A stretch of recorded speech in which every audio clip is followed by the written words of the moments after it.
Hello ವೀಕ್ಷಕರೇ, ಹಸಪ ಟೈಮ್ಸ್ಗೆ ಸ್ವಾಗತ. ಬನ್ನಿ ಇವತ್ತಿನ ಬಿ ಅಪ್ಡೇಟ್ಸನ್ನು ನೋಡ್ಕೊಂಡು ಬರೋಣ. ನಿನ್ನೆಯ ಕಿಚ್ಚನ ಪಂಚಾಯತಿಗೆ ಒಂಚೂರು ಮನಸ್ಸಿಗೆ ನಿರಾಳತೆ ಕೊಟ್ಟಿತ್ತಾದರೂ ಸಂಪೂರ್ಣವಾಗಿ ನಾವೇನು ಎಕ್ಸ್ಪೆಕ್ಟ್ ಮಾಡಿದ್ದೀವಿ ಅದರಂತೆ ನಡೆದಿಲ್ಲ ಅಂತ ಹೇಳ್ಬೋದು. ಒಂದಷ್ಟು ಅಂಶಗಳನ್ನು ನಾವಿಲ್ಲಿ ಎತ್ತಿ ತೋರಿಸಬೇಕು. ಯಾವ ವಿಚಾರವನ್ನು ಕಿಚ್ಚ ಮರೆತೋಗಿದ್ದಾರೆ, ಯಾವ ವಿಚಾರವನ್ನು ಎತ್ತಿದ್ದಾರೆ ಅಂತ. ಬಹುಶಃ ಕಳೆದ ವಾರ ಜನರಿಂದ ವ್ಯಕ್ತವಾದ ಆಕ್ರೋಶ, ಟೀಕೆ, ಟಿಪ್ಪಣಿಗಳು ಇದೆಲ್ಲವನ್ನು ಗಮನಿಸಿದ ಕಿಚ್ಚ ಸುದೀಪ್ ಅವರು ಕಳೆದ ವಾರ ಡಿಸ್ಕಸ್ ಮಾಡಬೇಕಿದ್ದ ಒಂದು ವಿಷಯವನ್ನು ನಿನ್ನೆಗೆ ತಗೊಂಬಂದು ಡಿಸ್ಕಸ್ ಮಾಡಿದರು. ನಿನ್ನೆ ಡಿಸ್ಕಸ್ ಮಾಡಬೇಕಾಗಿರೋ ಒಂದು ವಿಚಾರವನ್ನು ಮರೆತು ಬಿಟ್ಟರು. ಯಾವುದಂತ ನಿಮಗೆಲ್ಲ ಗೊತ್ತಿರ್ಬೋದಲ್ಲ, ರಕ್ಷಿತನ ವಿಚಾರ.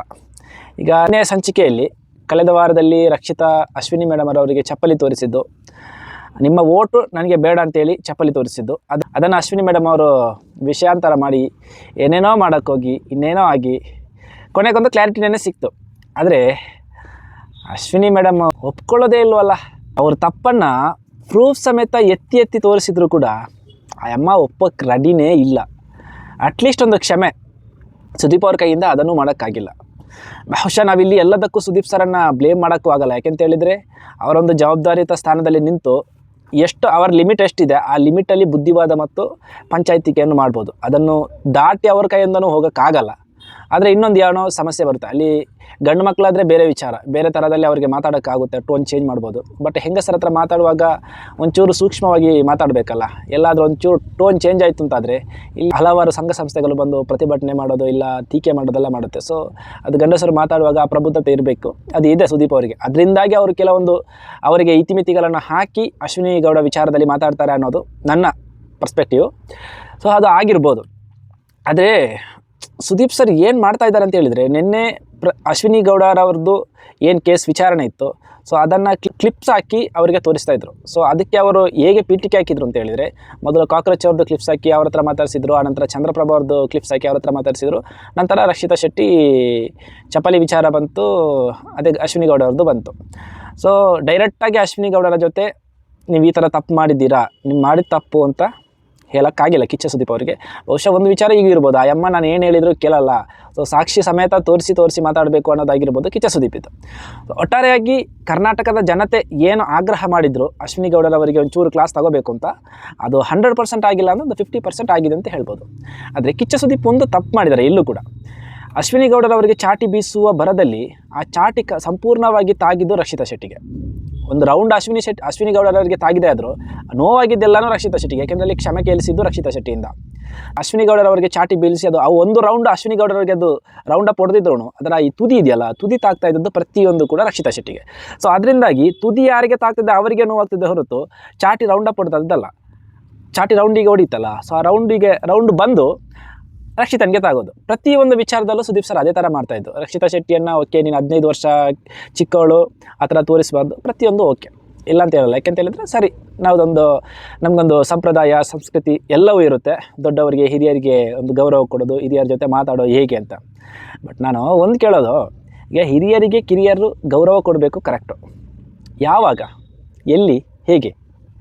ಹಿರಿಯರಾದವರು ಆ ಗೌರವಕ್ಕೆ ಅರ್ಹತೆಯನ್ನು ಪಡೆದಿರಬೇಕು. ಈಗ ನಾವು ವಯಸ್ಸಲ್ಲಿ ದೊಡ್ಡವರು, ಇಲ್ಲ ನಾವು ಹಿರಿಯರು ಅಂತ ಹೇಳ್ಬಿಟ್ಟು ಕಿರಿಯರ ಜೊತೆ ಬೇಕಾಬಿಟ್ಟಿದ್ರೆ ಕಿರಿಯರು ಹೇಗೆ ಗೌರವ ಕೊಡ್ತಾರೆ? ಈಗ ಯಾರಿಗಾದರೂ ಅಷ್ಟೇ, ನಮ್ಮನೆ ಮಕ್ಕಳಿಗೆ ನಾವು ಇಟ್ಕೊಳ್ಳೋಣ, ಪ್ರೀತಿಯಿಂದ ಹೇಳಿದರೆ, ಪ್ರೀತಿಯಿಂದ ತಲೆ ಸವರಿದ್ರೆ ಇವಾಗಿನ ಮಕ್ಕಳು ಕೇಳ್ತಾರೆ, ಜೋರು ಮಾಡಿ ನೋಡೋಣ, ಕೇಳಲ್ಲ. ಅಂಥದ್ರಲ್ಲಿ ಬಿಗ್ ಬಾಸ್ ಕಂಟೆಸ್ಟೆಂಟ್ ಎಲ್ಲರೂ, ಫಸ್ಟ್ ಆಫ್ ಆಲಲ್ಲಿ ಬಿಗ್ ಬಾಸಲ್ಲಿ ಎಲ್ಲರೂ ಸಮಾನರು.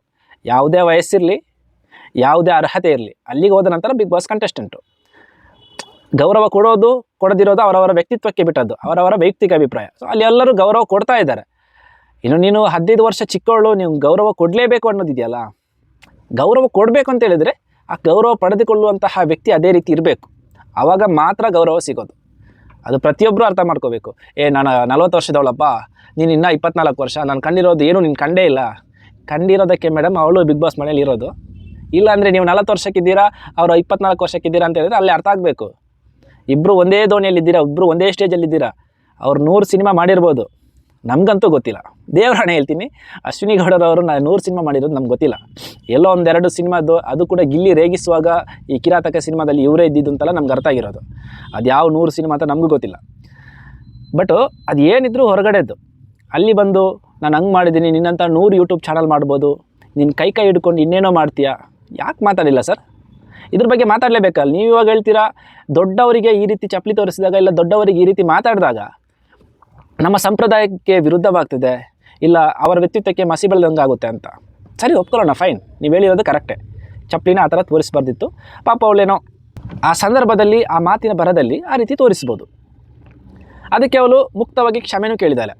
ಅಂದರೆ ಒಬ್ಬ ವ್ಯಕ್ತಿಯ ವ್ಯಕ್ತಿತ್ವ ಎಲ್ಲಿ ನಮಗೆ ಕಾಣಸಿಗುತ್ತೆ ಅಂದರೆ, ತಪ್ಪು ಮಾಡಿದರೂ ಕೂಡ ಆ ತಪ್ಪಲ್ಲಿ ಸ್ಟಿಕ್ ಆನ್ ಆಗಿ ಆರ್ಗ್ಯುಮೆಂಟ್ ಮಾಡದೆ, ಇಲ್ಲ ಸರ್ ನಾನು ತಪ್ಪು ಮಾಡಿದ್ದೀನಿ, ಸರಿ ತಪ್ಪಾಯಿತು ಅಂತ ಕ್ಷಮೆ ಕೇಳ್ತಾರಲ್ಲ, ಅದು ದೊಡ್ಡ ಗುಣ. ಆದರೆ ಅಶ್ವಿನಿ ಗೌಡರವರು ಅಷ್ಟೊಂದು ಕ್ಲಿಪ್ ತೋರಿಸಿನೂ ಅವರು ತನ್ನ ತಪ್ಪನ್ನು ಒಪ್ಪಿಕೊಳ್ಳಿಕ್ಕೆ ರೆಡಿನೇ ಇಲ್ಲ. ಆಯಿತಾ? ನಾನು ಕೇಳ್ತಾ ಇರೋದು ಕಿಚ್ಚ ಸುದೀಪ್ ಅವರವರಿಗೆ, ಈಗ ನಿನ್ನೆಯ ಸಂಚಿಕೆಯಲ್ಲಿ ನೀವು ಇನ್ನೊಂದು ವಿಷಯವನ್ನು ಮಾತಾಡಲೇಬೇಕಿತ್ತು. ಅಶ್ವಿನಿ ಗೌಡ ಹೇಳ್ತಾರೆ, ರಕ್ಷಿತಾ ಶೆಟ್ಟಿ ಕೈ ಹಿಡ್ಕೊಂಡು, ಹುಡುಗರು ಕೈ ಹಿಡ್ಕೊಂಡು ರೂಮಲ್ಲಿ ಒಬ್ಬಳೇ ಕನ್ವಿನ್ಸ್ ಮಾಡ್ತಾರೆ, ಇಲ್ಲ ಅದು ಮಾಡ್ತಾರೆ, ಇದು ಮಾಡ್ತಾರೆ, 25 ವರ್ಷಕ್ಕೆ ನಾವ್ಯಾರು ಈ ಥರ ಹುಡುಗರ ಜೊತೆ ಅಂದ್ಕೊಂಡಿರಲಿಲ್ಲ, ಇನ್ನು ನೀವು ಹೊರಗಡೆ ಎಲ್ಲ ಇದು ನೋಡೋರಿಗೆ ಬೇರೆ ರೀತಿಯ ಮೆಸೇಜ್ ಹೋಗುತ್ತೆ ಅಂತ. ಯಾಕೆ ಕೇಳಿಲ್ಲ ಸರ್ ಅದು? ಈಗ ಅಶ್ವಿನಿ ಗೌಡರವರಿಗೆ ಚಪ್ಪಲಿ ತೋರಿಸಿದ್ದಕ್ಕೆ ಅವರ ವ್ಯಕ್ತಿತ್ವಕ್ಕೆ ಮಸಿ ಬಳೀತು ಅಂತಾದರೆ, ಇವಳು ಇನ್ನೂ ಸಣ್ಣ ಹುಡುಗಿ, ಪ್ರಪಂಚ ನೋಡ್ತಾ ಇದೆ, ಸಮಾಜ ನೋಡ್ತಾ ಇದೆ. ನಾಳೆ ಮದುವೆ ಆಗಿ, ಇಲ್ಲ ನಾಳೆ ಇನ್ನೇನೋ ಸಾಧನೆ ಮಾಡಿ ಸಮಾಜದಲ್ಲಿ ಬಾಳಿ ಬದುಕಬೇಕಾಗಿರುವ ಹುಡುಗಿ. ಅಶ್ವಿನಿ ಗೌಡರವರಿಗೆ ಇದೆಲ್ಲವೂ ಮುಗ್ದಿದೆ. ಅವರ ವಯಸ್ಸು 40, ಇವಳಿನ್ನೂ 24 ವಯಸ್ಸು. ಸೊ ಇವಳಿಗಿನ್ನೂ ನೋಡಬೇಕಾಗಿರೋದು ತುಂಬ ಇದೆ, ಅನುಭವಿಸಬೇಕಾಗಿರೋದು ತುಂಬ ಇದೆ. ಅಶ್ವಿನಿ ಗೌಡರವರ ಆ ಮಾತು ಎಷ್ಟೊಂದು ಡ್ಯಾಮೇಜ್ ಆಗ್ಬೋದು, ಇಲ್ಲ ಡ್ಯಾಮೇಜ್ ಮಾಡ್ಬೋದು ಅಂತ ಊಹೆನಾದರೂ ಇದೆಯಾ? ಯಾಕೆ ಅಶ್ವಿನಿ ಗೌಡರವರಿಗೆ ಮಾತ್ರ ಮಾನ ಮರ್ಯಾದೆ ಘನತೆ ಇದೆಲ್ಲ ಇರೋದಾ? ರಕ್ಷಿತಾ ಶೆಟ್ಟಿಗಿಲ್ವಾ? ಬಹುಶಃ ಅವಳು ಪ್ರಾಮಾಣಿಕವಾಗಿ ಇರೋದ್ರಿಂದ, ಅವಳು ಮುಗ್ಧೆಯಾಗಿ ಇರೋದ್ರಿಂದ ನಿನ್ನೆ ಅಷ್ಟೆಲ್ಲ ನಡೆದ್ರೂ ಅವಳು ಸೈಲೆಂಟಾಗಿ ಸಾರಿ ಸರ್ ನಂದು ತಪ್ಪು ಅಂತೇಳಿ ಕ್ಷಮೆ ಕೇಳಿದ್ಲು ಹೊರತು, ಬೇರೆ ಯಾರ ಥರ ಆದರೂ ಇರ್ತಿದ್ರೆ, ಅಶ್ವಿನಿ ಗೌಡರ ಥರ ಮನಸ್ಥಿತಿ ಇರ್ತಿದ್ರೆ ಅಲ್ಲೂ ಅವಳು ವಾದ ಮಾಡ್ತಿರ್ಬೋದು. ಅಲ್ಲೂ ಅವಳಿಗೆ ವಾದ ಮಾಡೋ ಅವಕಾಶ ಇತ್ತು. ನನ್ನ ಬಗ್ಗೆ ಈ ಥರ ಹೇಳಿದ್ದಾರೆ ಸರ್, ನಾನು ಯಾವಾಗ ಆತ ಇದ್ದೆ, ಕ್ವಶನ್ ಕೇಳ್ಬೋದಿತ್ತು. ಸೊ ಅವ್ಳು ಕ್ವಶನ್ ಕೇಳಿಲ್ಲ. ಕಿಚ್ಚ ಸುದೀಪ್ ಅದ್ರ ಬಗ್ಗೆ ಮಾತಾಡಿಲ್ಲ. ನಾನು ಹೇಳೋದಿಷ್ಟೇ, ನ್ಯಾಯ ಪಂಚಾಯತಿಗೆ ಏನೇ ಇರಲಿ ಎಲ್ರಿಗೂ ಸಮನಾಗಿರಬೇಕು. ರಕ್ಷಿತಾ ಶೆಟ್ಟಿ ಮಾತಾಡ್ತಾ ಇಲ್ಲ, ಅವಳ ಬಗ್ಗೆ ಏನು ಮಾತಾಡಿದ್ರು ನಡೆಯುತ್ತೆ, ನಾವು ಸುಮ್ಮನೆ ಇರ್ತೀವಿ ಅಂದರೆ ತಪ್ಪು.